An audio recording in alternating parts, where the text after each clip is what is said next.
எல்லோருக்கும் மாலை வணக்கம். Praise the Lord. இந்த மாலை நேரத்தில் உங்கள் ஒவ்வொருவரையும் இந்த இணையதளத்தின் மூலமாக இந்த வெள்ளிக்கிழமையிலே நடைபெற இருக்கிறதான அந்த லெந்து நாட்களுடைய சிறப்பு செய்தியை நாம் கேட்க இருக்கிறோம். ஆனபடினால் உங்கள் யாவரையும் ஆண்டவராகிய இயேசு கிறிஸ்துவின் நாமத்தினாலே நான் வரவேற்கிறேன். இந்த நாளில் நடைபெற இருக்கக்கூடியதான இந்த தியானத்தின் கூட்டத்தை கர்த்தர் அதிகமாக ஆசீர்வதிக்கும்படியாக நாம் எல்லோரும் ஆண்டவரை நோக்கி நாம் ஜெபிப்போம். நம் தலைகளை தாழ்த்தி ஜெபிப்போமாக. எங்களை அதிகமாக நேசிக்கிற எங்கள் நல்ல ஆண்டவரே, உம்முடைய அன்புக்காக, உம்முடைய கிருபைக்காக, உம்முடைய தயவுக்காக நாங்கள் நன்றி செலுத்துகிறோம். நீரே இரக்கமும் தயவையும் கொண்டு எங்களை ஆசீர்வதிக்கிற கர்த்தராய் காணப்படுகிறீர். இதோ இந்த மாலை நேரத்தில் உம்முடைய சமூகத்தில் உம்முடைய பிள்ளைகளாக நாங்கள் கடந்து வந்திருக்கும் பொழுது கர்த்தாவே, சிலுவையை குறித்தும் சிலுவையின் மேன்மையை குறித்தும் சிலுவையின் காணப்பட்டதான வல்லமையை குறித்தும் ஆண்டவரே நாங்கள் வரக்கூடியதான நாட்களிலும் இந்த நாளிலும் தியானிக்கக்கூடியதான ஆண்டவரே கர்த்தாவே, தியானத்தை கர்த்தர் எங்களுக்கு அதிகமாய் ஆசீர்வதித்து தர வேண்டுமான ஜெபிக்கிறோம். உம்முடைய விருப்பம், உம்முடைய சித்தம், உம்முடைய வார்த்தையின் மூலமாக ஆண்டவரே, அதன் மூலமாக நீர் யார் என்பதை நாங்கள் அறிந்து கொள்ளவும், நீர் எங்களுக்காக கல்வாரி சிலுவையில் என்ன செய்தீர் என்பதை உணர்ந்து எங்களுடைய வாழ்க்கையை ஆண்டவரே உம்முடைய சமூகத்தில் முற்றிலுமாய் ஒப்பு கொடுத்து நாங்கள் தாழ்மையோடும் ஆண்டவரே பொறுமையோடும் நிதானத்தோடும் வாழக்கூடியதான கிருபையை கர்த்தர் எங்களுக்கு நீர் தர வேண்டுமான ஜெபிக்கிறோம். இந்த நாளிலே விசேஷமாக உம்முடைய வார்த்தையை பேசியிருக்கக்கூடியதான உம்முடைய தாசரை உம்முடைய கரத்தில் ஒப்பு கொடுத்து நாங்கள் ஜெபிக்கிறோம். கர்த்ததாமே பொறுப்பெடுத்துக் கொள்ள வேண்டுமான ஜெபிக்கிறோம். பேசியிருக்கக்கூடியதான ஒவ்வொரு வார்த்தையிலும் உம்முடைய வல்லமையின் கிருபை, இரக்கத்தின் கிருபை, மன்னிப்பின் கிருபை, சமாதானத்தின் கிருபை இந்த சிலுவையின் வல்லமையின் மூலமாய் பெற்றுக்கொள்ள எங்கள் ஒவ்வொருவருக்கும் நீர் தர வேண்டுமான ஜெபிக்கிறோம். அப்படியாக தொடர்ந்து பொறுப்படுத்திக் கொள்ளும் ஆசீர்வதியும். இயேசுவின் நாமத்தில் ஜெபிக்கிறோம் எங்கள் நல்ல பிதாவே.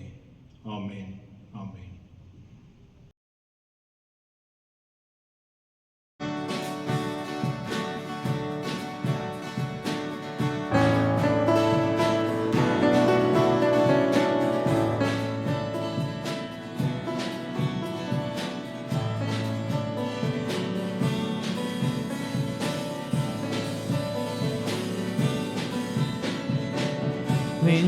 கிறிஸ்தேசு ராஜா, உந்தன் சிலுவையின் மேன்மை, உந்தன் சிலுவையின் மேன்மை. விந்தை கிறிஸ்தேசு ராஜா, உந்தன் சிலுவையின் மேன்மை, உந்தன் சிலுவையின் மேன்மை. சுந்தரமிகும் இந்த பூவில், சுந்தரமிகும் இந்த பூவில் எந்த மேன்மைகள் எனக்கு இருப்பினும், எந்த மேன்மைகள் எனக்கு இருப்பினும், விந்தை கிறிஸ்தேசு ராஜா, உந்தன் சிலுவையின் மேன்மை, உந்தன் சிலுவையின் மேன்மை.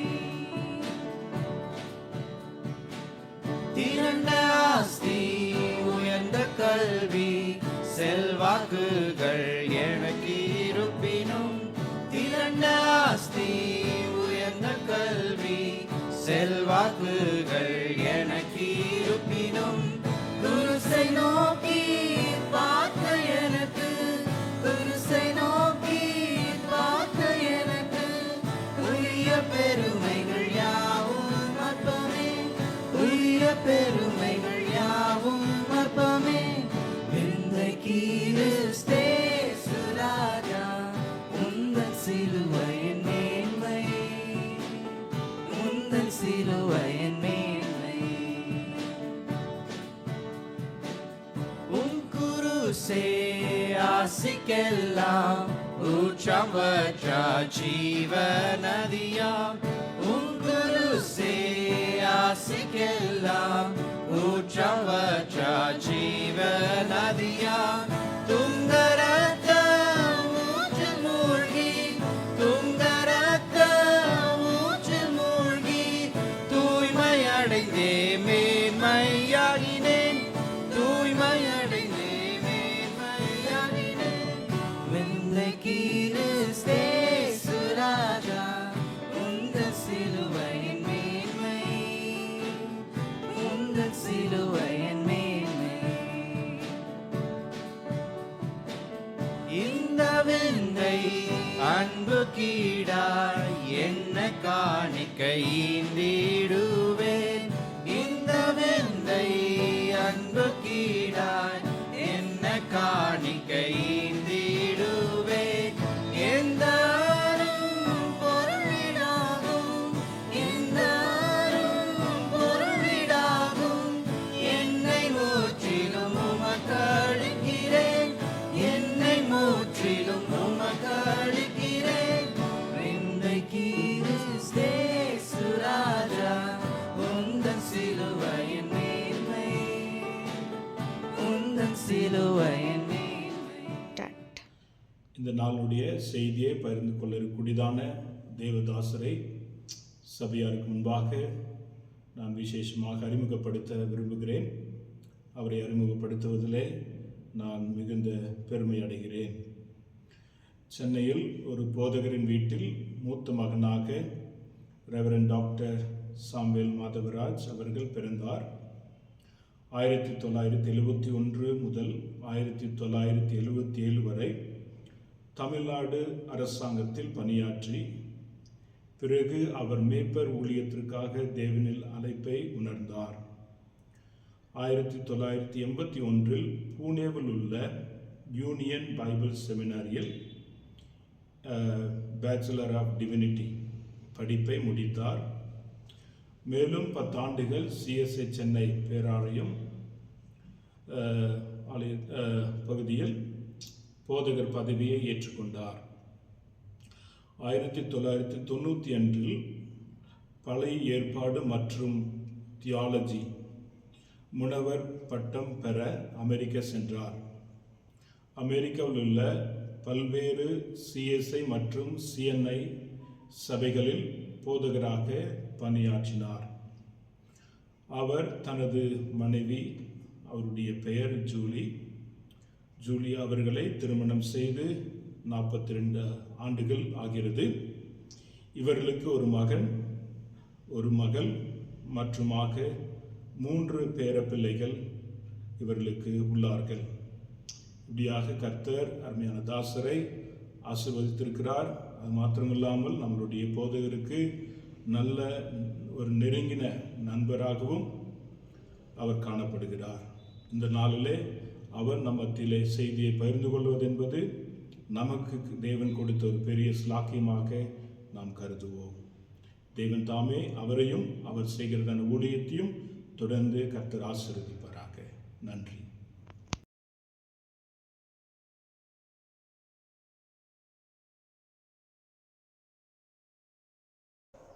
உங்கள் அனைவருக்கும் ஸ்தோத்திரம்.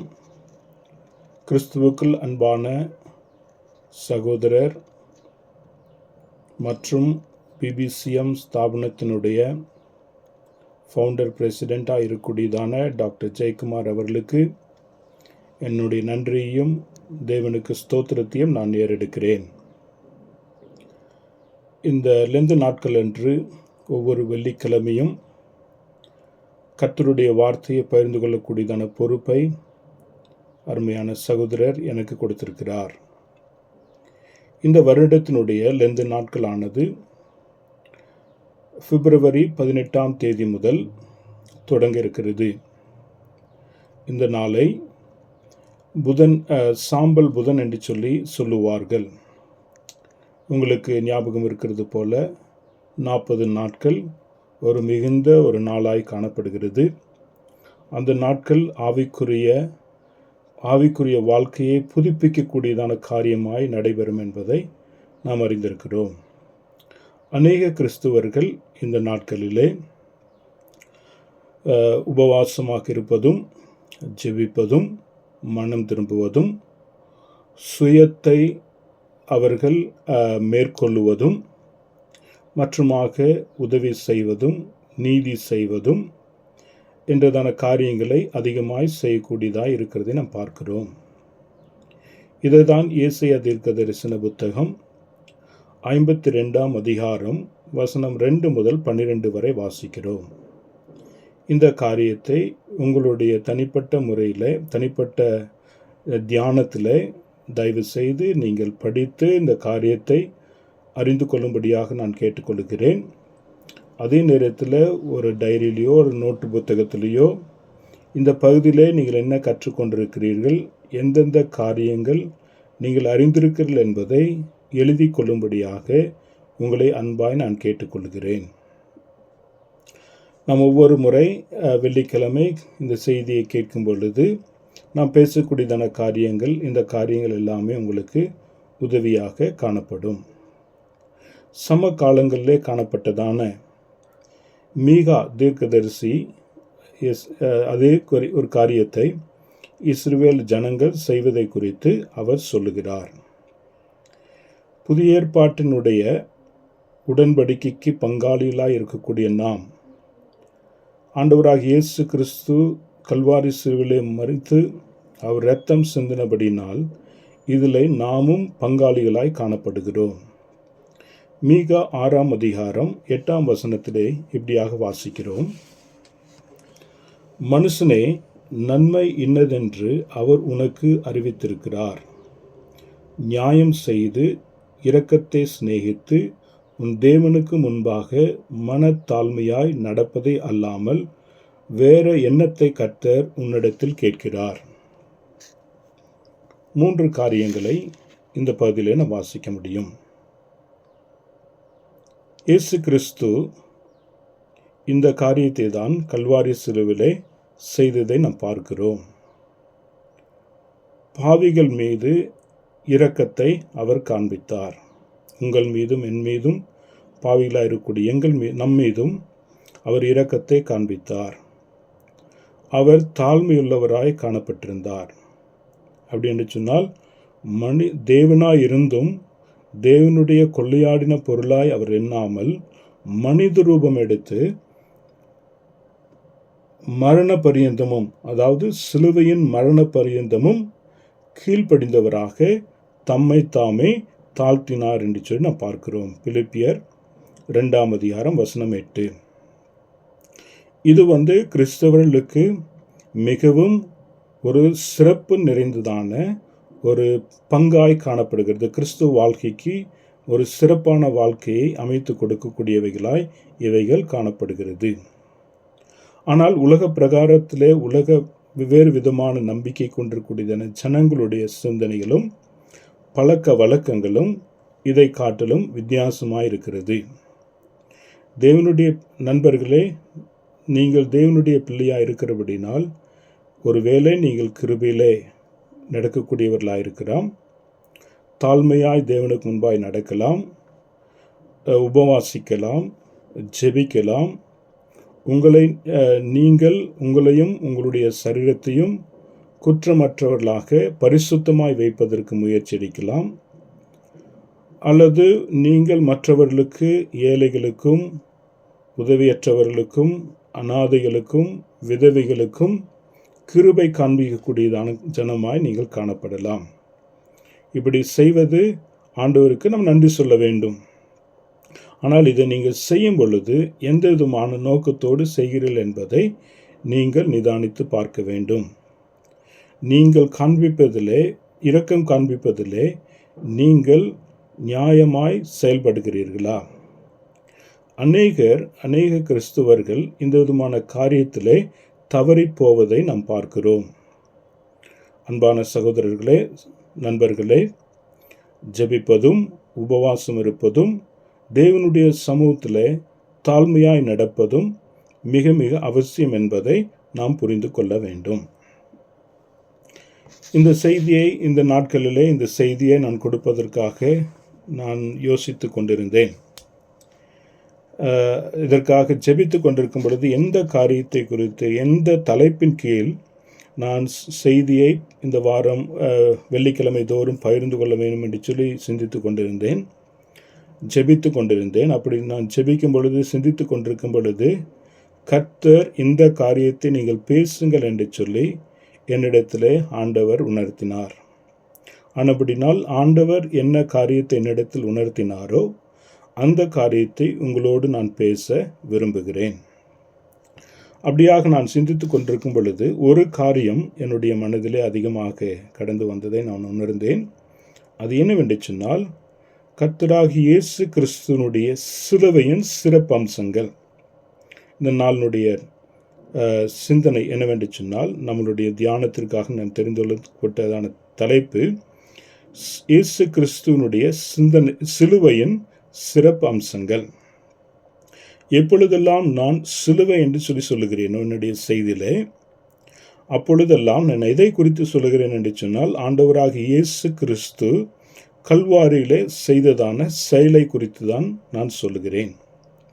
இந்த பாடம் ஒருவேளை எல்லோருக்கும் நன்றாக தெரிந்த ஒரு பாடமாக இருந்தாலும், சிலுவை என்றதான சத்தியம் இந்த நாட்களிலே அநேகருடைய தியானத்தை விட்டு விலகினதான ஒரு பாடமாக காணப்படுகிறது. அநேக ஜனங்கள் இந்த நாட்களிலே தங்களுக்கு என்ன விருப்பமானதோ, எது அவர்கள் ஆசைப்பட்டு கேட்கிறார்களோ அதை மாத்திரமே கேட்கக்கூடியவர்களாக, தெரிந்தெடுத்து கேட்கக்கூடிய ஜனமாக இந்த நாளில் இருக்கிறதை நாம் பார்க்கிறோம்.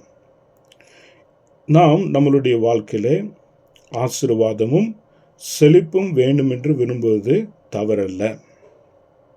நம்மளுடைய வாழ்க்கையிலே இவைகள் எல்லாம் இந்த உலகத்துக்குரியதான காரியங்களாக இருக்கிறபடினால் இவைகள் தேவைகள் தான். அதை ஆண்டவரும் இதை கொடுப்பதற்கு விரும்புகிறவராய் காணப்படுகிறார். உலகத்தினுடைய தேவைகளை மாத்திரம் நாம் தேடி சிந்தித்து கொண்டிருக்கக்கூடிய ஜனமாய் இராதபடி, நாம் நித்தியத்துக்குரியதான தேவைகளை குறித்து சிந்திக்கக்கூடியதான ஜனமாய் காணப்பட வேண்டியது மிக அவசியம். 1 கொரிந்தியர் 15ஆம் அதிகாரம் வசனம் 19 நாம் வாசிக்கும் பொழுது என்ன வாசிக்கிறோம் என்று சொன்னால், இம்மைக்காக மாத்திரம் நாம் கிறிஸ்துவின் மேல் நம்பிக்கையுள்ளவர்களாயிருந்தால் எல்லா மனுஷரை பார்க்கிலும் பரிதபிக்கப்பட்டவர்களாய் நாம் காணப்படுவோம். இது மிக தெளிவாக சொல்லுகிறதை நாம் பார்க்கிறோம். இந்த உலகத்தினுடைய தேவைகளுக்கு மாத்திரம் நாம் ஆண்டவரை நம்பி இராதபடி, நாம் நித்தியத்துக்குரியவர்களாய் நித்தியத்தை நம்பி தேடுகிறவர்களாக காணப்பட வேண்டும் என்று சொல்லி ஆண்டவராகிய இயேசு கிறிஸ்து நம்மளிடத்தில் விரும்புகிறார். அதேதான் மத்தேயு 6ஆம் அதிகாரம் வசனம் 32, 33 நீங்கள் வாசிக்கும் பொழுது ஆண்டவராகிய இயேசு கிறிஸ்து என்ன சொல்லுகிறார் என்று சொன்னால், முதலாவது தேவனுடைய ராஜ்யத்தையும் அவருடைய நீதியும் தேடுங்கள், அப்பொழுது இவைகளெல்லாம் உங்களுக்கு கூட கொடுக்கப்படும் என்று சொல்லுகிறார். உலகத்திற்குரியதான தேவைகளை மாத்திரம் சந்திக்கிறவர் தேவன் அல்ல, மாறாக நித்தியத்துக்குரியதான தேவைகளை நமக்கு சந்திப்பதற்கு அவர் தேவனாய் காணப்படுகிறார். இந்த விதமான காரியங்களை வரக்கூடிய நாட்களிலே நாம் சிந்திக்கலாம். இந்த நாளினுடைய தலைப்பின் பிரகாரமாக நான் உங்களுக்கு ஏற்கனவே சொன்னதைப் போல, இயேசு கிறிஸ்துவின் சிலுவையின் சிறப்பு அம்சங்கள். இந்த காரியத்தை அப்போஸ்தலனாகிய பவுல் தன்னுடைய 13 நிருபங்களிலே அதிகமாக எழுதுகிறதை நாம் பார்க்கிறோம். வரலாற்று பூர்வமாக இயேசு கிறிஸ்துனுடைய சிலுவை என்று நாம் சொல்லும் பொழுது அது மிகவும் ஒரு கொடூரமான ஒரு சின்னமாய் இருக்கிறதை நாம் பார்க்கிறோம். ஏன் என்று சொன்னால், ரோமர்கள் அந்த நாட்களிலே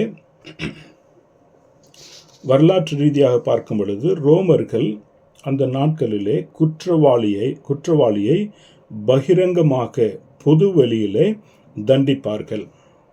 அப்படி தண்டிக்கும் பொழுது அந்த தண்டிக்கப்பட்ட மனுஷன் அநேக நாட்கள்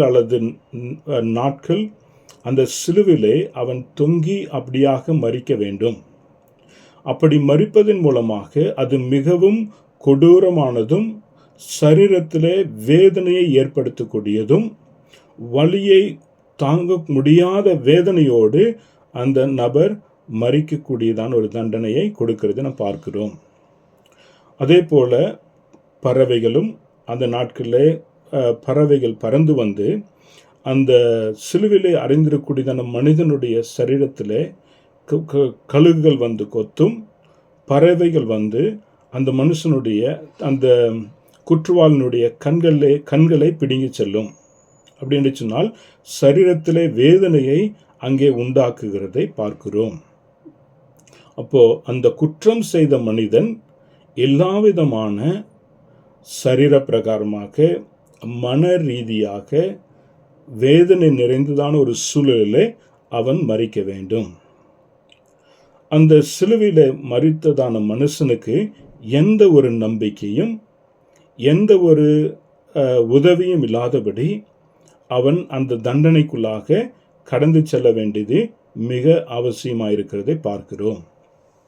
இயேசு கிறிஸ்துவும் கூட இதே விதமான இதே வேதனையான ஒரு மரணத்துக்குள்ளாகத்தான் கல்வாரி சிலுவையிலே மரித்தார். அவர் பாவம் இல்லாதவர், ஆனால் பாவம் செய்த மனிதரைப் போல அவர் மரித்தார் என்பதை நாம் பார்க்கிறோம். யாருக்காக மரித்தார் என்று சொன்னால் பாவிகளின் சார்பாக, நம் சார்பாக அவர் மரித்தார். அப்படி மரித்ததன் மூலமாக அன்பான சகோதரனே, தேவன் தன்னுடைய அன்பை அங்கே வெளிப்படுத்துகிறார்.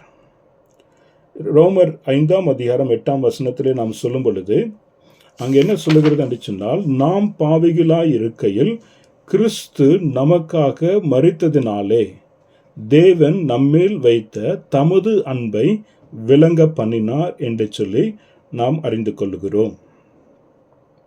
இந்த மரணமானது இயேசு கிறிஸ்துவே சுயமாய் விருப்பத்தோடு, அது மாத்திரமில்லாமல் மற்றவர்களின் சார்பாக மரிக்க கடந்து வந்ததான காரியத்தை நாம் பார்க்கிறோம். இது செய்வதன் மூலமாக தேவனுடைய அன்பு எவ்வளவு மையமானது, எவ்வளவு மாற்றத்தை கொண்டு வரக்கூடியது என்பதை நாம் அறிந்து கொள்ள முடியும். இந்த நேரத்தில் 2 கேள்விகளை நாம் இந்த தியானத்திற்காக எடுத்துக்கொள்ள வேண்டியது மிக அவசியம். முதல் கேள்வி என்னவென்றால்,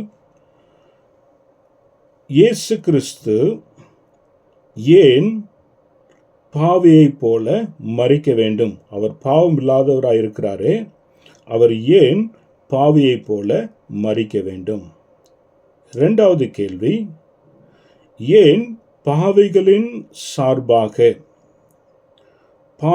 சார்பாக இயேசு கிறிஸ்து மரிக்க வேண்டும்? பாவமில்லாதவர் ஏன் பாவமாக மரிக்க வேண்டும்? 2வது கேள்வி, ஏன் மனிதர்களின் சார்பாக, அது பாவிகளின் சார்பாக அவர் மரிக்க வேண்டும்? ரோமர் 3:23 நமக்கு நினைவுபடுத்துகிறது. என்னவென்று சொன்னால், எல்லாரும் பாவம் செய்து தேவ மகிமை அற்று போனார்கள். எல்லோரும் பாவம் செய்து தேவ மகிமை அற்று போனவர்களாய் காணப்படுகிறார்கள். அதுதான் வேதத்திலே நாம் பார்க்கும் பொழுது 3 விதமான பாவத்தை குறித்து சொல்லுகிறதை நாம் பார்க்கிறோம். முதல் மரணம், மரபு வழி மரணம் என்று சொல்லி நாம் சொல்லுகிறோம். அதை இன்னொரு விதத்திலே சொல்ல வேண்டும் என்று சொன்னால், மூதாதையர்களால் உண்டான பாவம். 2வதாக நாம் சுயமாய் செய்யக்கூடிய பாவம். 3வதாக சமுதாய ரீதியாக செய்யக்கூடியதான சமூக பாவம். முதல் மரபு வழி அல்லது மூதாதையர்களுடைய பாவம், 2வது தனிப்பட்ட பாவம், 3வது சமூக ரீதியான பாவம். வரும் வாரங்களில் நாம் இவைகளை ஒவ்வொன்றாக சிந்திக்க இருக்கிறோம். இந்த நேரத்தில் நாம் எதை சிந்திக்க வேண்டும் என்று சொன்னால், மரபு வழி அல்லது மூதாதையர்கள் மூலமாய் வந்ததான பாவத்தை குறித்து நாம் சிந்திக்க இருக்கிறோம். இந்த பாவம் எப்படி வந்தது என்று சொன்னால், நம் முற்பிதாவாகிய ஆதாம் ஏவாள் அவர்கள் தேவனுக்கு கீழ்ப்படியாத நிமித்தமாக தேவன் சொன்ன பழத்தை அவர்கள் சாப்பிட்டபடியினால் அங்கே என்ன நடந்தது என்று சொன்னால், அவர்கள் தேவனுக்கு கீழ்ப்படியாமல் போய்விட்டார்கள். அதன் நிமித்தமாய் பாவம் கடந்து வந்தது. அந்த பாவம் ஆனது நம்மளுடைய முற்பிதாக்கள் ஆதாம், நம்மளுடைய பாட்டி தாத்தா, நம்மளுடைய பெற்றோர், நமக்குள்ளாக வர இருக்கக்கூடியதான சந்ததி, நம்மளுடைய பிள்ளைகள், நம்மளுடைய பேர பிள்ளைகள், இப்படியாக கடந்து செல்லுகிறதை நாம் பார்க்கிறோம். இப்போ இதை நாம் என்ன சொல்லுவோம் என்று சொன்னால், ஆதாமினாலே அந்த பாவம் சுபாவம் கடந்து வந்தது. ஆதாம் மூலமாக அவருடைய கீழ்ப்படிதல் நிமித்தமாக இந்த பாவம் எல்லா மனுஷர்களுக்குள்ளாகவும் கடந்து வந்தது என்பதை நாம் நினைவிலே வைத்துக்கொள்ள வேண்டும். இதன் நிமித்தமாக என்ன நடந்தது என்று சொன்னால், மனித குலம் முற்றிலுமாக உதவியற்றவர்களாகவும் பாவத்திலே மூழ்கி இருக்கக்கூடியவர்களாகவும் காணப்படுகிறார்கள்.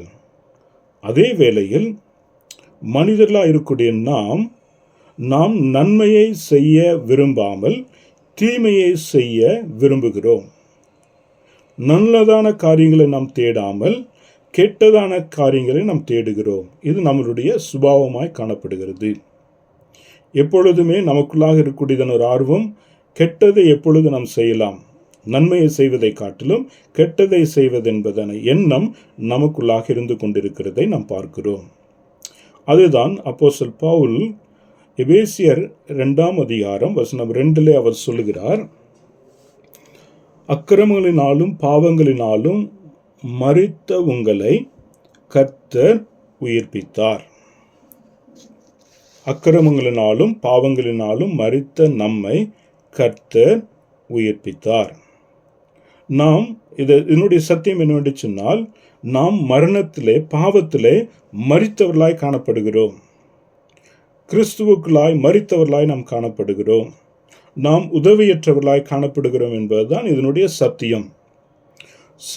சாமி விவேகானந்த் அவர்கள் சொல்லுகிறார்கள், பாவியை நீங்கள் ஒரு பொழுதும் பாவி என்று சொல்லி அழைக்கக்கூடாது. பாவியை நீங்கள் ஒரு பொழுதும் பாவி என்று அழைக்கக்கூடாது, அது தவறு என்று சொல்கிறார். ஆனால் இந்த கேள்வி அவர் சொல்லக்கூடியதான காரியம் முற்றிலும் அதை ஏற்றுக்கொள்ளக்கூடியதல்ல. மனிதனுடைய ஸ்தானத்தில் வைத்து பார்க்கும் பொழுது அந்த சொல்லக்கூடியதான காரியம் அது ஏற்றுக்கொள்ள முடியாது. ஏனென்று சொன்னால், தேவனுடைய ஸ்தானத்திலே அவைகளை வைத்து நாம் அளந்து பார்க்கும் பொழுது தேவன் மாத்திரமே பாவம் இல்லாதவராய் காணப்படுகிறார். ஆனால் மனிதர்கள் எல்லோரும் பாவம் செய்தவர்களாக காணப்படுகிறார்கள். இந்த நாட்களிலே அதையோடும் இதையோடும் நாம் இணைத்து பார்க்கும் பொழுது மனிதர்கள் பாவம் செய்தவர்கள் ஆனபடினால் அவர்களை பாவி என்று சொல்லுவதிலே எந்த தவறும் இல்லை. இன்றைய தினத்திலே நம்ம ஒரு துக்கமான ஒரு காரியம் என்ன நடக்கிறது என்று சொன்னால், சபையிலே அநேக சபைகளிலே பாவத்தை குறித்து யாரும் பேசுவதில்லை.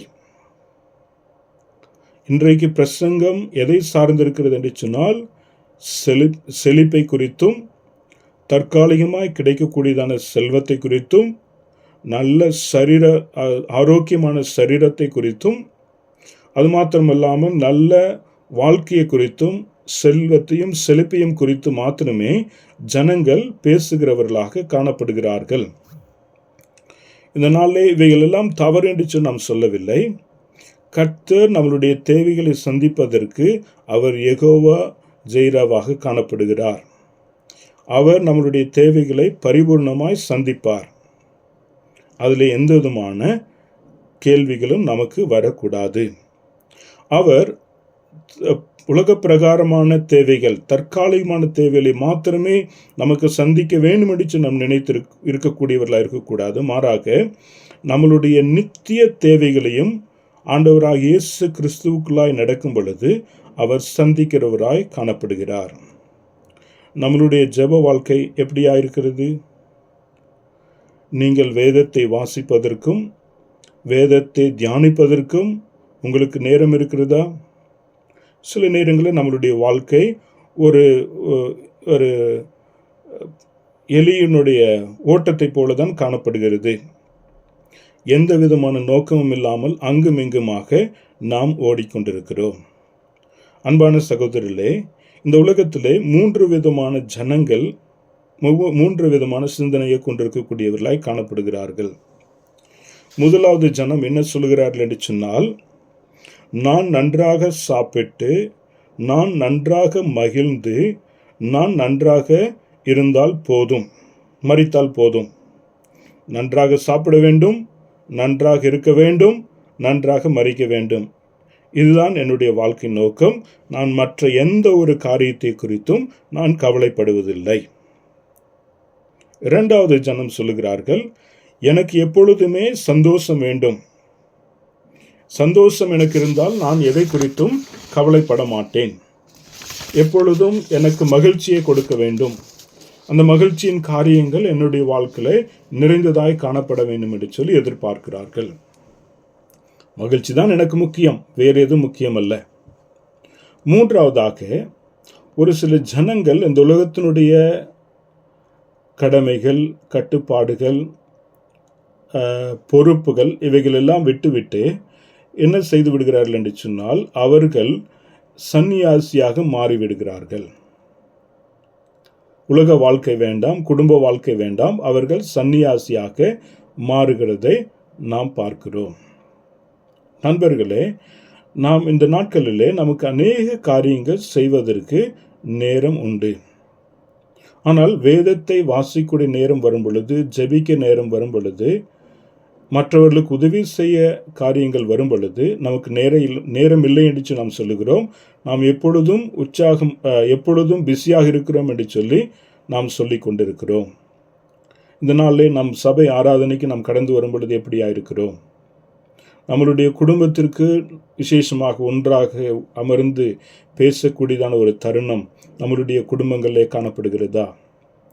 மனைவியும் கணவனும் பிள்ளைகளும் சேர்ந்து ஒன்றாக சாப்பிடக்கூடிய நேரங்கள், ஒன்றாக செபிக்கூடிய நேரங்கள், நம் டைனிங் ஹாலில் உட்கார்ந்து பேசக்கூடிய நேரங்கள், அவைகள் எல்லாமே ஒரு வரலாற்று சின்னமாக மாறிவிட்டதே தவிர அதனுடைய சிறப்பு, அதை அழகுபடுத்தக்கூடியதான காரியம் என்பதை நாம் மறந்துவிட்டோம். இந்த விதமான காரியங்கள் எல்லாமே கொஞ்சம் கொஞ்சமாக நம்மை விட்டு போவதை நாம் பார்த்து கொண்டிருக்கிறோம். இதற்கு காரணம் என்ன? பாவத்தினுடைய தன்மை. பாவம் ஒரு கொடூரமான ஒரு வியாதி. அது ஒரு தொற்று நோயை போல காணப்படுகிறது. எல்லா மனிதர்களையும், உலகத்தில் இருக்கக்கூடிய எல்லா மனித குலத்தையும் அது நாசமாக்கக்கூடியதாய் காணப்படுகிறது. பாவம் நம்மை இச்சைக்குள்ளாக நடத்துகிறது. இச்சையின் நிமித்தமாக நம்மை ஒரு விதமான ஒரு வலைக்குள்ளாக மாட்ட செய்கிறது. அப்படி இருக்கும் பொழுது எது நன்மையானது என்று சொல்லி நாம் தெரியாமல் தீமையான காரியங்களை செய்து கொண்டு நாம் பாவத்தின் தன்மையிலே வளர்ந்து கொண்டிருக்கிறோம். நமக்குள்ளாக பாவம் இருக்கிறபடினால் பாவமான கொடூரமான எண்ணங்களும் சிந்தனைகளும் நமக்குள்ளாக வளருகிறது. அப்படி வளரும் பொழுது நமக்குள்ளாய் காணப்படக்கூடிய நல்ல குணாதிசயங்களை அவைகள் கெடுக்கிறதாய் காணப்படுகிறது. இன்றைக்கு மிக அவசியமாய் காணப்படக்கூடியதான பொருளாதார காரியங்கள் அல்லது வாழ்க்கையினுடைய காரியங்களை எல்லாம் நாம் என்ன செய்கிறோம் என்று சொன்னால் அவைகளை மறுதளித்து விடுகிறோம். அப்போ இப்படிப்பட்டதான மனித குலத்திற்கு இரட்சகராகிய தேவன் நம்மை விடுவிக்க ஒரு இரட்சகர் தேவை என்பதை மனித குலம் உணர்ந்திருக்கிறதை நாம் பார்க்கிறோம். அப்படியாய் காணப்படக்கூடியதான ஜனங்களிலே நீங்களும் நானும் ஆக காணப்படுகிறோம். நம்மை பாவத்திலிருந்தும் அக்கிரமத்திலிருந்தும் ஏமாற்றத்திலிருந்தும் நம்மை விடுவிக்க ஒரு இரட்சகர் தேவை. அந்த இரட்சகராக இயேசு கிறிஸ்து. அந்த இரட்சகர் யார் என்று சொன்னால் இயேசு கிறிஸ்து. அவர்தான் திருத்துவ தேவன், திரியேக தேவன், திருத்துவ தேவனில் இரண்டாவது ஸ்தானத்தை கொண்டிருக்கக்கூடியதான அந்த தேவன் நமக்கு ஆண்டவராக இயேசு கிறிஸ்து, பிதாவாகிய தேவன் தம்முடைய குமாரனாக இயேசு கிறிஸ்துவை நமக்கு கொடுத்தார். அவர் இந்த உலகத்திற்கு கடந்து வந்தார். இந்த உலகத்திலே கடந்து வந்து நமக்காக நம்மளுடைய இடத்திலே அவர் மரித்தார். இந்த உலகத்தினுடைய இந்த உலகத்துக்கு கடந்து வந்ததின் நோக்கம் என்னவென்று சொன்னால், அவர் நமக்காக மரிக்க வேண்டியது மிக அவசியமாக இருக்கிறதை நாம் பார்க்கிறோம். ஆதார் கொலோசியர் 1 அதிகாரம் 16 வசனத்திலே நாம் வாசிக்கும் பொழுது என்ன வாசிக்கிறோம் என்று சொன்னால், ஏனென்றால் அவருக்குள் சகலமும் சிருஷ்டிக்கப்பட்டது, பரலோகத்தில் உள்ளவைகளாகிலும் காணப்படுகிறவைகளும் காணப்படாதவைகளுமான சகல வஸ்துக்களும் சிங்காசனங்களாலும் கர்த்தத்துவத்தினாலும் துரைத்தனங்களினாலும் அதிகாரங்களினாலும் சகலமும் அவரை கொண்டும் அவருக்கென்றும் சிருஷ்டிக்கப்பட்டது.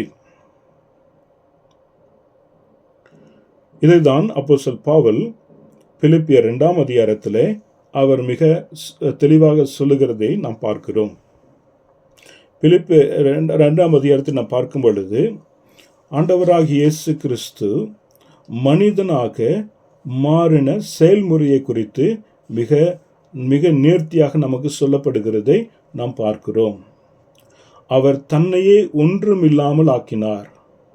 மனிதன் சாயலில் படைக்கப்பட்ட ஒரு ஊழியக்காரரை போல, ஒரு வேலைக்காரரை போல தன் இயல்பை மாற்றிக்கொண்டு அவர் தன்னைத்தானே தாழ்த்தி மரண பரியந்தமும் அவர் கீழ்ப்படிந்தார்.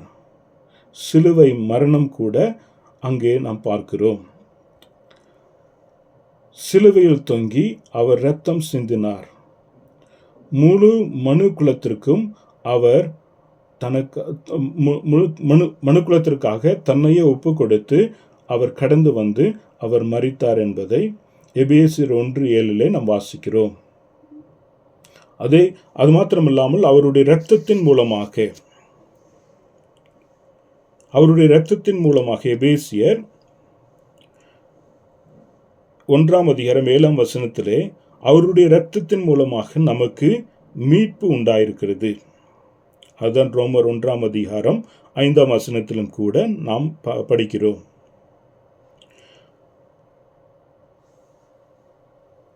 ஆண்டவராக இயேசு கிறிஸ்துவை நாம் ஏற்றுக்கொள்ளும் பொழுது அந்த நிமிடத்திலே ஆண்டவராக இயேசு கிறிஸ்து நம்ம என்ன செய்கிறார் என்று சொன்னால், பாவிகளாக இருக்கக்கூடிய நாம், பாவத்திலே பிறந்த நம்மை, பாவத்திலே பாவ சுபாவங்களை கொண்டிருக்கக்கூடிய நமக்கு உதவியற்றவர்களாயிருந்த நம்மை ஆண்டவராக இயேசு கிறிஸ்து நம்மை இரட்சிப்பிலே கொண்டு வருகிறார்.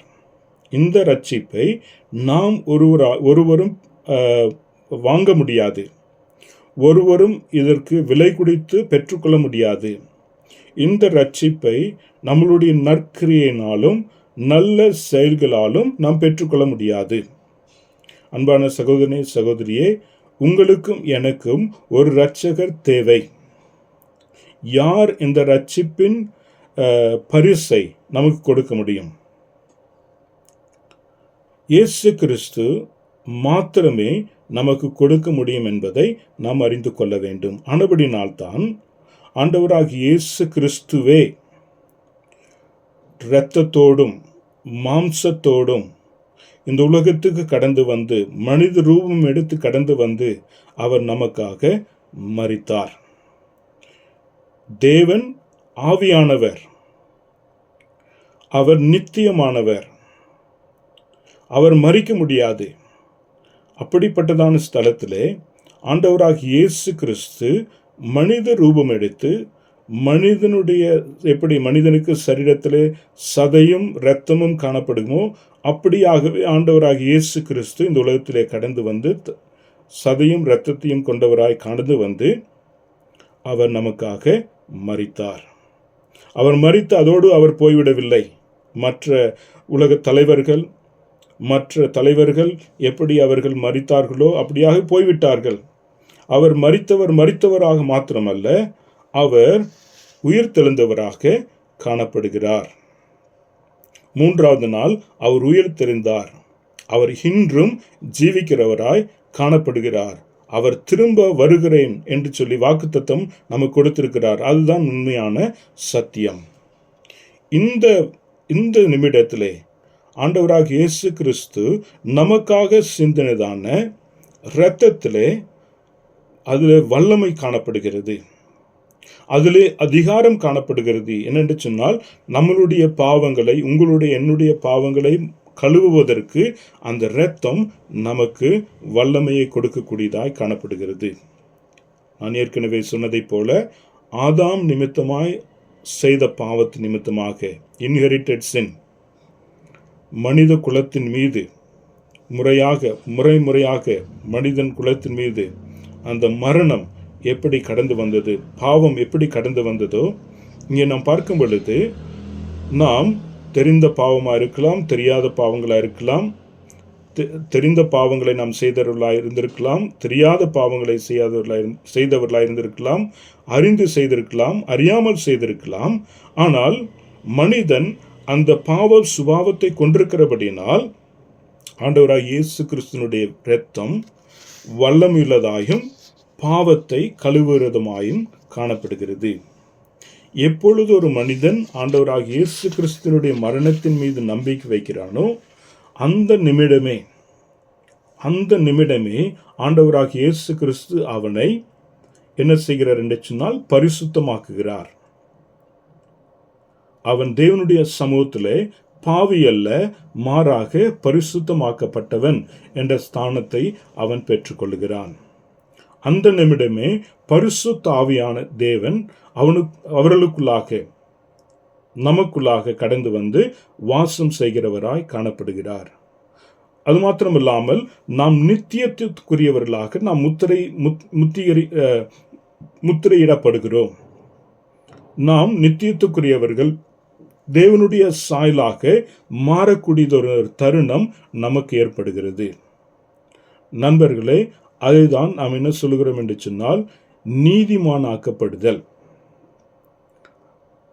எந்த நிமிடம் ஆண்டவராக இயேசு கிறிஸ்துவை நாம் சொந்த இரட்சகராக ஏற்றுக்கொண்டு நீதிமானாக்கப்படுகிறோமோ, பரிசுத்தமாக்கப்படுகிறோமோ, அந்த நிமிடமே நாம் நீதிமான்களாக்கப்பட்டோம் என்றதான ஸ்தானத்தை நாம் பெற்றுக்கொள்ளுகிறோம்.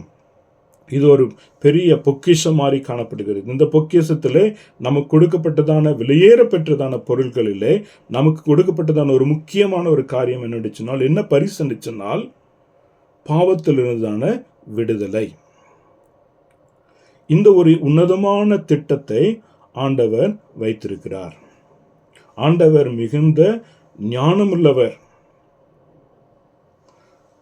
அவர் மிகுந்த ஞானமுள்ளவர். அவர் ஒரு உன்னதமான ஒரு திட்டத்தோடு இந்த உலகத்துக்கு கடந்து வருகிறார். எதற்காக என்று சொன்னால், அவருடைய திட்டம் என்ன? மனித குலத்தை ரட்சிப்பது, மீட்பதுதான் சிலுவையினுடைய பிரதான நோக்கமாய் காணப்படுகிறது. ஒருவேளை நமக்கு இந்த கேள்வி கடந்து வரலாம், ஏன் இரத்தம் தேவை, ஏன் இரத்தத்தினுடைய அவசியம் என்ன என்று சொல்லி நீங்க கேட்கலாம். ஏன் இரத்தம் தேவை என்று சொன்னால், நம்மளுடைய பாவங்கள் கழுவப்பட வேண்டும். ஏன் தேவன் மாத்திரம் இந்த விதமான ஒரு திட்டத்தை, மீட்பின் திட்டத்தை கொண்டு வர வேண்டும்? வேறு விதத்திலே அவர் காரியத்தை செய்திருக்கலாம் அல்லவா? அவர் வார்த்தையினாலே அனைத்தையும் சிருஷ்டித்தார், ஒன்றுமில்லாதவைகளை சிருஷ்டித்தார், பார்க்கக்கூடியதும் பார்க்கக்கூடாததையும் அவருடைய வார்த்தையினாலே சிருஷ்டித்தார். ஏன் அவர் நம்மை அவருடைய இரத்தத்தினாலே நம்மை மீட்க வேண்டும்? வரக்கூடியதான வாரத்திலே நாம் இந்த காரியங்களை குறித்து நாம் இன்னும் அதிகமாக நாம் சிந்திப்போம். இந்த நாளிலே கர்த்தர் உங்களை ஆசீர்வதிப்பாராக. அது மாத்திரமில்லாமல் இந்த பாடம் இன்னும் வரக்கூடியதான நாட்களிலே நமக்கு இன்னும் அதிகமான காரியத்தை ஆண்டவராக இயேசு கிறிஸ்து எப்படி கொடூரமான வேதனைக்குள்ளாக கடந்து சென்று அவர் மரித்தார் என்பதை குறித்து நாம் அறிந்து கொள்ள இருக்கிறோம். ஆனால் இந்த நாளில் நாம் தெரிந்து கொள்ள வேண்டியது, திரியேக திருத்துவத்திலே இரண்டாவது நபராய் காணப்படக்கூடியதான இயேசு கிறிஸ்துவை நமக்காக கடந்து வந்து கல்வாரி சிலுவிலே பாவிகளாகி நமக்காக அவர் பாவமாக மரித்தார். நம் பாவிகளுக்காக மரித்தார் என்பதை அந்த மரணத்தின் மூலமாக நீங்களும் நானும் அதனுடைய நன்மையை நாம் பெற்று கொண்டிருக்கிறோம். இந்த நாளிலே கேட்டதான செய்தியை கர்த்ததாமே உங்களுக்கு அதிகமான ஆசீர்வாதத்தை கொடுத்து புரிந்து கொள்ள கிருபை பாராட்டுவாராக. ஆண்டவர் உங்கள் ஒவ்வொருவரையும் ஆசீர்வதிப்பாராக. ஆமேன். நாம் தலைகளை தாழ்த்தி நாம் ஜெபிப்போம். எங்களை நேசிக்க நல்ல ஆண்டவரே, இந்த அருமையான நேரத்திற்காக நன்றியோடு உம்மை ஸ்தோத்திரிக்கிறோம், துதிக்கிறோம், போற்றுகிறோம். நாங்கள் கேட்டதான சத்தியத்தின்படி ஆண்டவரே திரும்பவுமாக நாங்கள் நினைத்து பார்க்கிறோம். இந்த லெந்து நாட்களிலே விசேஷமாக ஆண்டவராகிய இயேசு கிறிஸ்து அவருடைய சிலுவை, அவருடைய சிலுவின் மூலமாய் கடந்து வந்த மேன்மை, சிலுவினாலே கிடைத்ததான ஸ்லாக்கியங்கள், ஆண்டவரே அவைகளை உணரக்கூடியதான ஒரு தருணத்தை கர்த்தர் எங்களுக்கு கொடுத்ததுக்காக நன்றியோடு உம்மை ஸ்தோத்திரிக்கிறோம். விசேஷமாக ஆண்டவரே உம்முடைய சிலுவை நிமித்தமாக பாவிகளாக இருந்த நாங்கள், துரோகிகளாக இருந்த நாங்கள், விரோதிகளாக இருந்த நாங்கள், ஆண்டவரே உம்மை அறியாமல் உம்முடைய அன்பை அறியாமல் இருந்த நாங்கள், ஆண்டவரே சிலுவையின் நிழலிலே கடந்து வந்து தேவனுடைய அன்பையும் குமாரனாகிய இயேசு கிறிஸ்துவனுடைய அன்பையும் ஆண்டவரே நாங்கள் அறிந்து கொள்ள எங்களுக்கு உதவி செய்ததுக்காக நன்றியோடு உம்மை ஸ்தோத்திரிக்கிறோம். ஆம் கர்த்தாவே, நாங்கள் எந்த விதத்திலும் எங்களை நாங்களே ரட்சித்துக் கொள்ள முடியாது. எங்களுடைய நற்கிரியைகள் எல்லாமே உம்முடைய சமூகத்திலே கந்தையாய் காணப்படுகிறது. ஆண்டவரே, நாங்கள் உதவியற்றவர்களும் பலனற்றவர்களுமாய் காணப்படுகிறோம். ஆனால் அப்படிப்பட்டதான ஜனங்களாகி எங்களுக்கு உம்முடைய ஒரே பேரான குமாரனாகிய இயேசு கிறிஸ்துவை எங்களுக்காக கொடுத்து கல்வாரி சிலுவிலே மிகவும் கொடூரமான, மிகவும் கேவலமான, ஆண்டவரே மிகவும் அருவருப்புத்தக்கதான, மிகவும் துன்பம், துயரம், துக்கம் நிறைந்ததான ஒரு மரணத்தை சந்திக்க நேரிட்டது நிமித்தமாக, அந்த கல்வாரி சிலுவிலே அவர் சிந்தினதான இரத்தத்தின் நிமித்தமாக இந்த நாளிலே நாங்கள் உம்முடைய பிள்ளைகளாக இருக்கக்கூடியதான ஸ்லாக்கியத்தை கர்த்தர் கொடுத்ததுக்காக நன்றி செலுத்துகிறோம். எல்லாவற்றையும் இயேசுவின் நாமத்தில் ஜெபிக்கிறோம் எங்கள் நல்ல பிதாவே, ஆமேன்.